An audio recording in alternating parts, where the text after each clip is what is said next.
AATBirds Weekly Report is the Eagle news, notes, and analysis you need.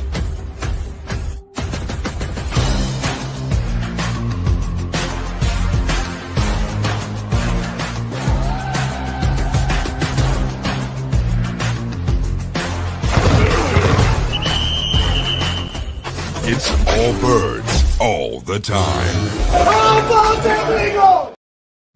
And how about them Eagles? We are joining you on the eve of Super Bowl Sunday. Going to break down this game. We decided to go a little bit later instead of doing our normal Wednesday. We did it for a couple reasons, but we're doing it on the eve of the Super Bowl. A lot to talk about, a lot to discuss. NFL honors, the preview of the game, some Johnny, has it been the longest 2 weeks of your stinking life? Yeah, it's been pretty excruciating in terms of like the what ifs, and it's about time to do what it's about damn time. It's about time. But I know you wanted to start with the NFL honors. I want to talk with that first before we get into the game, the preview, and everything we talk about there, though. What was your take on the NFL honors? I'm going to give you my quick That was one of reaction. the most painful shows I have ever watched in my entire life. I like Snoop Dogg and all. He's not funny. He is not funny. And you know who also isn't funny? Roger Goodell. Yeah. That was pretty bad. I don't know why they start at 9 p.m. Like, can't we start at 8 o'clock or I don't know. Drinking your water. We'll get into the superstitions and all that. We're going to get into superstitions, but y'all, that's water. I just want to have my Eagles cup. Well, how do we really know it's water? It could always be. Because I did 4 basketball games today and had to rehydrate because my quads are on fire. So, to me, it was just drawn out and just I think it was. It was so. I mean, Johnny, let's get right into it. The NFL honors were incredibly drawn out. Number one, Snoop Dogg is really not funny. He was so high that he struggled to read his teleprompter. Issue number 2, it was very, very drawn out, and some of the awards were like ESPY kind of awards. Like, okay, for example, the moment of the year. How can you not even have Saquon's reverse hurdle as a moment of the year? That has never been done before. I was saying that. I'm like, moment of the year. Oh, I'm sure I'm going to see Saquon's hurdle in here. And it's never been done before, and it's been talked about by everybody. Whatever. The one thing that I thought was kind of, and hear me out on this. I want your opinion on this. Okay. So the NFL honors, I know they vote for it at the end of the regular season. Yes. But why can't we just do it after the Super Bowl, after the postseason, and do it then? Because I'll tell you what. Because the postseason has its own set of awards. And look, as much as we all love dragging out football as much as possible, the Super Bowl really is the culminating event. Yeah, I guess you're right. The season. I'm fine with when it is. I thought it was funny. I have no issue with that. The other thing I thought was pretty funny was the AP, the voters. And I'll go through the list of all the voters, and not one person from NFL Network is a voter. Like, the network of the NFL isn't a voter for the AP awards. Basically, the awards, when you look at awards and all pros and all that kind of stuff, MVP, all that is the AP who makes, and they're not voting, and they got votes of personalities. And I thought something was funny. Somebody brought up was Kay Adams is a voter, and she's for FanDuel. FanDuel's a betting website. It's just, to me, there's too much. Josh Allen, the betting favorite. And it's just, all that stuff is just, to me. Yeah, I mean, let's. I don't want to spend a crazy amount of time on this. The defensive rookie of the year. I think it was a very tight competition. And like I said, with Quinyon Mitchell, if he had 1 or 2 interceptions in the regular season, I think that's a different conversation. Yeah. But he just didn't. He had 2 interceptions in the postseason, but again, that does not count. Now, Jared Verse had a really good postseason too. He had, I think, he did. 4 sacks. So, listen, it's offensive rookie of the year to me was a no-brainer. Yeah, that was a no-brainer. Absolute no-brainer. I know, Rio is upset that there was one person who decided to not vote for first place for Jaden Daniels, but you know what? We just said the voters were kind of skewed. Offensive Player of the Year, again, no-brainer. No-brainer. Yeah. The fact that Jamar Chase, though, didn't get a single first-place vote blew my mind. Yeah, you knew he wasn't going to get the MVP, but the Offensive Player of the Year is the quote-unquote MVP for the non-quarterback, if you really want to put it to that. The Defensive Player of the Year, I think – that's a huge slap in the face. If his name was Fred Warner or Roquan Smith or something along the lines of that, he would have been the Defensive Player of the Year. And for him to finish in fifth place, I thought Patrick Surtain should have finished in fifth place. Yeah. I wasn't blown away by Surtain's season. My only thing is, I know we're Cowboy haters. We don't like the Dallas Cowboys. But Deron Bland last year had 5 pick-6 touchdowns, and he didn't even get Defensive Player of the Year. But you get a guy who had what? What do you have? 3 interceptions? 4 interceptions? So I don't even know. I just know that Patrick Surtain wasn't on my radar as a – I figured they were going to give it to Myles Garrett. I figured they were going to give it to T.J. Watt. I figured they were going to give it to Trey Hendrickson for being the sack leader. I didn't think that Zach Bond was going to win. I thought he deserved to win. But for Zach Bond to finish in fifth place is a huge slap in the face. Oh, that's crazy. It's absolutely nuts. And, before we'll end it with this. Coach of the Year was wrong, by the way. The what? Coach of the Year was wrong.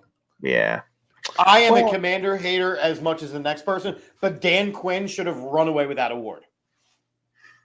I can see the Kevin McConnell thing. I think the way you look at Dan Quinn, again, if this was the NFL honors after the postseason, no doubt it's Dan Quinn. But at the end of the regular season, to me, it's just like I understand that.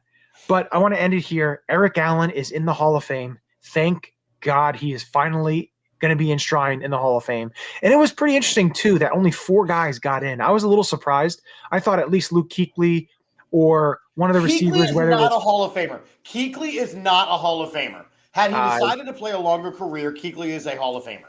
No way. No way. I disagree with you on that. 100% disagree with you on that. Kuechly is not a Hall of Famer. He retired too early. I mean, it is what it is.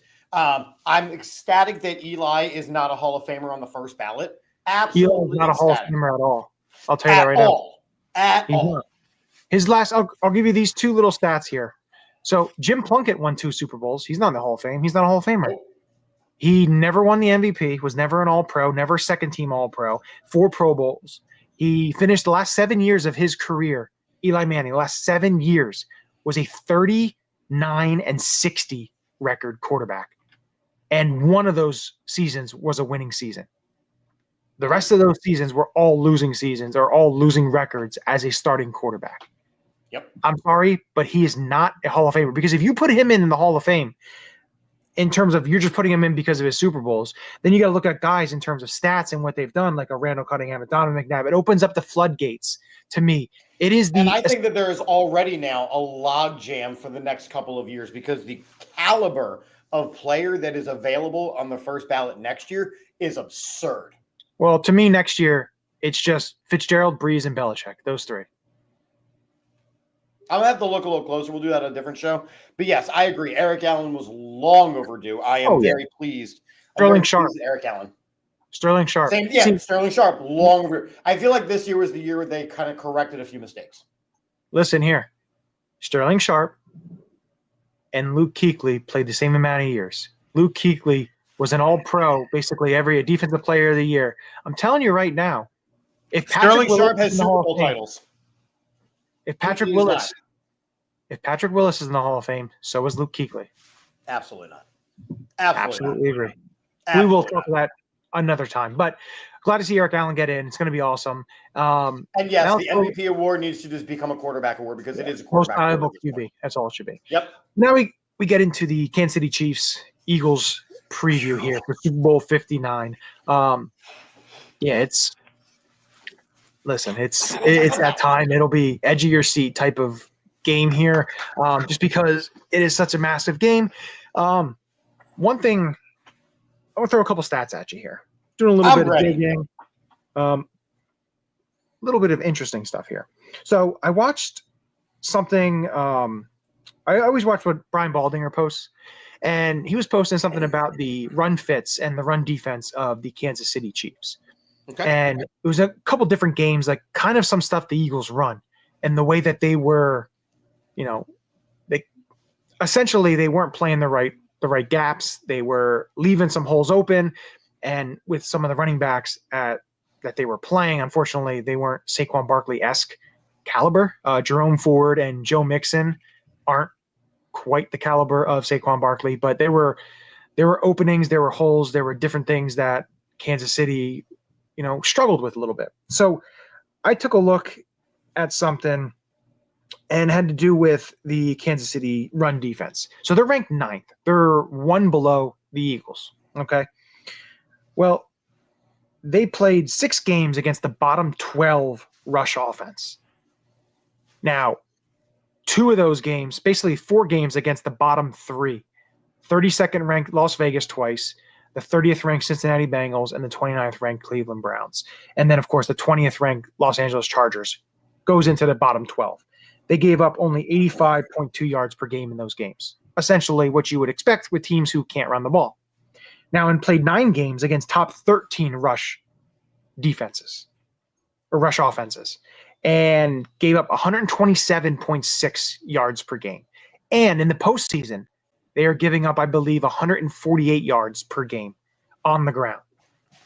To me, this is a game where, as the Philadelphia Eagles, now, of course, everyone's saying, well, they're just going to stack the box. They're going to do that. So did the Rams do it. So did the Commanders. You can stack the box all you want. Again, if the Eagles are able to control the game and run the ball the way they've been running the ball all season long, it puts into their hands of being able to control the game, control the clock, and to be able to play their brand of football and not get away from what they do, as what you saw with the Buffalo Bills and what you saw with the Houston Texans. Unfortunately, they went away from what was successful. And the Eagles, after the bye week, they know what is their recipe. And don't get me wrong, if they need to, they can pass the ball, whether it's one-on-ones with AJ. AJ did say he is fully healthy. He got healthy in the championship game. He's good to go. Everybody is healthy. Brandon Graham is back. Listen, I can't wait for this game. I think it's going to be a true test of strengths, and we'll see who's the more physical, more dominating team. All I've heard this week is the same things that you've said. So that Spags is, the greatest defensive coordinator ever exists. That's not true. He's not Jim Johnson. I have heard that, it's going to be Travis Kelce's final game. So whatever. I like the fact that the refereeing has kind of been brought to light. So there's kind of there's no doubt about it at this point. Teams have tried all season to stop Saquon Barkley. They have not been able to. We have the best offensive line in football. We have the offensive player of the year. We have the true NFL MVP. In my opinion, this is the weakest Kansas City Chiefs team of the last 3 Super Bowls. I just do. I think that the tape is out there on them. I think that everybody's just a little bit older. And in my opinion, if the Eagles come out tomorrow night and do what they need to do, and remember, Jalen Hurts remembers the chip on his shoulder from losing the last time. There's not going to be issues with footing. There's not going to be. The stars are kind of aligning very, very nicely for this game. And it has been all business for the Philadelphia Eagles. The moment is not too big for them this time around. They're not just happy to be there. They have a chance to prevent the Kansas City Chiefs from being a three-peat. What's that? They're determined. They are determined. This is not a team that is looking for red and yellow confetti to be coming down. This is an Eagles team that is coming out there with a huge chip on their shoulder. And I have said all season that the similarities between the 2017 team and this team are, you can count them over. And look at, for example, when Nakobe Dean went down, Oren Burke stepped right up.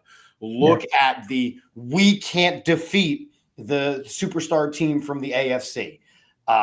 This is an underdog mentality team again. It is, Saquon Barkley being snubbed. This is a team that is playing for one another, that is playing for the city, that is playing for something bigger than themselves, and they are locked in. I feel very, very good about tomorrow night. Yeah, and I agree with you. I think this is going to be a tough game, no doubt about it. Listen, the Chiefs aren't a pushover. They're not as strong as they were, but they still are a quality, great coach football team. So absolutely, but the coach isn't the one between the hashes. No, I know, but they have you have Patrick Mahomes. Let's give a stat. Let's give a stat your way, because I know that these things have been said, and let's talk points per game. The Philadelphia Eagles defense is, again, potentially tomorrow night going to go down as the best defense in Eagles history, right? We've been saying that for weeks and weeks and weeks as well. All they need is a Super Bowl title. This Kansas City Chiefs team has scored over 30 points exactly once this season, and it was the AFC Championship game, right? This Chiefs offense is not terrifying. This Chiefs offense is not terrifying. And even 2 years ago, when we played in the Super Bowl, that Eagles team, which they were kind of ahead of their own curve at that point, they went punch for punch with the Kansas City Chiefs, and that Chiefs team was better. So again, let's call it like it is. These teams on paper are really closely matched up, but the Eagles have the more talented roster. If we go position by position, and I don't want to do this, but if we go position by position, the only edges that I am willing to give the Kansas City Chiefs are at the head coaching position for now, the quarterback position, and the tight end position. Yeah. And kicker. I can see maybe potentially center. Creed Humphrey's a hell of a center, but okay, but you have to go a whole offensive line. All right, I wouldn't go whole offensive line, not with them, with the way they have to shuffle things around. But and that's what I'm saying. And again, Creed Humphreys could be a great center. He's still facing down Jalen Carter all night. Yeah, it's going to be. Listen, it's going to be a tough matchup. It's going to be a great game. Do I wish it was a 2-score game with a couple minutes left, Eagles up, and not be super worried? Oh, absolutely, no doubt about it. Would I love to see the Eagles blow them out? Oh, of course. I could care less. I don't need it to be a close game. But again, it's a Super Bowl. You have the best team in the AFC against the best team in the NFC. It's just the way that it's matched up to be, and we'll see where it goes. Do you want to do our superstitions first or the picks first? Let's save picks for the end. Okay, so let's go. What are your I'll start with you. Let you go superstitions, and then I'll give you mine in terms of what we got going on right now. So I have been very, very superstitious. And I realized a couple of years ago that for me, one thing, first off, I'm not a very big drinker to begin with. But when they won their Super Bowl a couple of years ago, I had given up drinking for a whole year. And then even through the Super Bowl, I didn't have a drink. And they won the Super Bowl. When they made it back to the Super Bowl, from the time that they had clinched a playoff berth to, unfortunately, halftime of that Super Bowl, I hadn't had a drink. And I think I had a beer that night. I have not had a drink since the Eagles clinched a playoff berth. I am drinking water. Okay? I will not be drinking tomorrow night. I am avoiding going to bars. I've literally avoided everything. I've been drinking water. And people know now. Like, I went out to see a band a couple weeks ago at a bar, and I was forbidden from drinking. So, I mean, that's that. I'm like, hey, do you want to do a shot? No, I do not. No, I do not. I have not shaved in weeks, in absolute weeks. I have my outfit for tomorrow all planned out. It's my white track pants and my Eagles Kelly green 3/4 zip, along with this hat. I will be getting a meal from Pudge's, which is the best cheesesteak in the entire Philadelphia area. I've had that for the last couple of weeks. Shout out to Pudge's if you want to go with a sponsorship. Trust me, I will be more than happy to eat them. I have my spot on the couch. I don't know if you want to say that. eat their product. I'd be happy to Eat their them. cheesesteaks? Yo, if you've ever had a Pudge's cheesesteak, just understand. No, that's just fine. Understand. The way that you worded it made it sound very I don't know what you were trying to do to get a sponsorship, but listen, I am all about the things that have worked thus far this off season or this postseason, excuse me. I get it. Tomorrow night I will be, hopefully going to a Dick's Sporting Goods store, not like a Modell's, like I said in the green room. I said Modell's. I will be shaving some of this off tomorrow night because, good Lord, I look like an absolute wildebeest. But how those about are this? my superstitions. Johnny, if they win, you need to shave just the mustache and the goatee and leave just mutton chops for a day. I enjoy being married, Johnny. I'm going to avoid the Civil War mutton chops. Thank you so much. I will not also be going with just the porn star stash or any of those things. I will not be doing any of those things. No. All right. It's Peanut on here. Last conversation he had with his nephew was telling him the Birds were going to win big game, and that was in August. Peanut, I agree. I mean, the writing's been on the wall for weeks and months. And like a superstitious type of thing I do. Like I'll have my green Eagles jacket, my thin Eagles jacket with Eagles logo. I've worn that since the wild card game. I'm not going to change it up. Last haircut I got was before the wild card game. I'm not going to get a haircut until next weekend. I'm not trying to mess that up. It's just, I'm not going to any party, Super Bowl parties. I can't be around people. Like, I don't like big Super Bowl parties. No, halftime is literally going to be a break for me tomorrow night. Yeah. No, I agree. But listen, my biggest pet peeve, like I'll take a chair, I'll put it in the middle of the room, and I'll sit there on the hard chair so I can be on the edge of my seat and I can focus in. I don't sit and relax. I can't relax. So the other thing that I don't like is Super Bowl parties with a bunch of people, if it's your team, a bunch of people who don't really watch football that start asking questions and trying to conversate. That's no. If you're not going to watch the game. I would go to a Super Bowl party if it wasn't the Eagles, but you know what? The Eagles are in it. Everybody needs to leave me alone. Exactly. If the Eagles weren't in it, it was just two rando teams. Okay, that's fine. Maybe I show up and do a Super Bowl party. That's fine. But when it comes to my team, it's pretty like I can't be. Doing. I said to Teal, I'm like, I'm literally everything in the Silver Linings playbook right now. Yeah. I'm Robert De Niro in the Silver Linings playbook right now. What are you doing? Come on. That's an awful Robert De Niro, by the way. I will never do that again. I deeply apologize. But, well, that brings us. That's terrible. That's awful.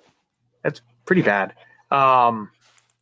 But oh my God, you're fucking ridiculous. But it's going to bring us to at least the last segment of the season of the NFL season, man. Holy crazy! It's coming to an end, and then we got the off season. Never ends, but it is ending in terms of the season.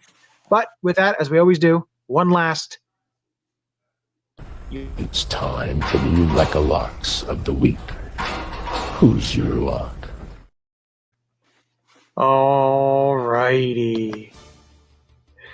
So it's time to do our locks, and what are you going to do for your lock for the Super Bowl? I'm locking this right now. I'm locking this right now. You ready? Go ahead. Heads. You're an idiot. You really going to go there? Just bet on it. What's the lock that you're going to give? No, I'm not going to do that. I just want to see your reaction. What? Oh, my God. Last lock of the year. Saquon Barkley will be the Super Bowl MVP. Super Bowl MVP. I like it. The one that matters. The one that matters. I'm going to go with Keagy gets a sack. His return, great to have him. I'll be wearing my Midnight Green Hurts jersey, standing up when the game is on, only drinking green seltzers. Absolutely. By the way, Conway, I got my trophy today, so just wanted to let you know. Yes, it's the last lock of the year. BG gets a sack. I like that. I'm rocking my number 12 Randall Cunningham jersey. I love that. Shout out to our boy Dave and all of the hype that he's gotten around his fandom. Now, brings us to the prediction. This is our prediction time before we sign off, and hopefully back next time that we join you guys happy and joyful world champs. What is your game prediction? My game prediction. And I have had this number rotating around in my cerebellum now. The Philadelphia Eagles are going to be world champions. I think that we both agree on that. This is the part that's going to be a little bit shocking. Boy. The Philadelphia Eagles will be world champions by a score of 38-22. Interesting. I see this defense holding them under 30 and then getting a late garbage time touchdown to push it to a very celebratory evening for all of us. Very interesting. So, the way I have it is it'll be 24. This is the final score. This is my leading up to it. 24-16. Eagles will have the ball up 8 with about 8 minutes left. Drive down the field. Jake Elliott will kick a manageable field goal to make it 27-16 with around 3 minutes or so, 4 minutes to go in the game. PC will drive down, score. The Eagles will be able to run the clock out. It'll be a 3rd and short, 2 minutes left, no timeouts. They'll get the first down. Clock will be run out, kneel down. They will be Super Bowl champs. That is the way I go. 27-23, Philadelphia Eagles. We will celebrate, and it will be a great night. So that is what I'm going with, what I need to see, what a lot of us want to see. But I'm going to go with that. And, one thing also, they get this. To me, I just think this game, if they win this Super Bowl, honestly, I may say it may mean more than the first one. And that's hard. I don't think I'd ever would say that.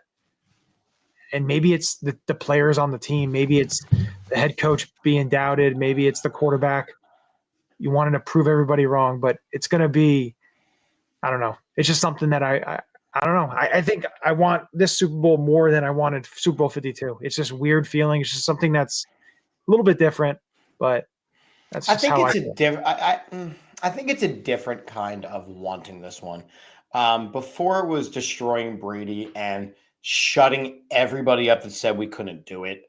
Yeah. This one is stopping. It's a lot of the same, Johnny. It's a lot of the same. It's stopping the three-peat. It's shutting everybody up that says we can't do it. It's putting the Jalen Hurts doubters to bed, because let's be honest, if he wins this Super Bowl, it's going to dominate the conversation in Philadelphia all offseason. If he loses this Super Bowl, it's going to dominate the conversation in Philadelphia. Yeah. All offseason. Yeah. It's going to go along the lines of the Joel Embiid choking when it matters conversation. And I don't want that. So for so many reasons, this one, I don't know if it matters more, but it's, you know what? We've again, similarities, right? We lost to the Patriots in a Super Bowl, then we beat the Patriots. We lost to the Chiefs in the Super Bowl, now we're going to beat the Chiefs. Like, it's the similarities are there. Yeah. Listen, I agree with you, but listen, hopefully by 10:30 area tomorrow night, we're celebrating and we're enjoying and we're having a great time.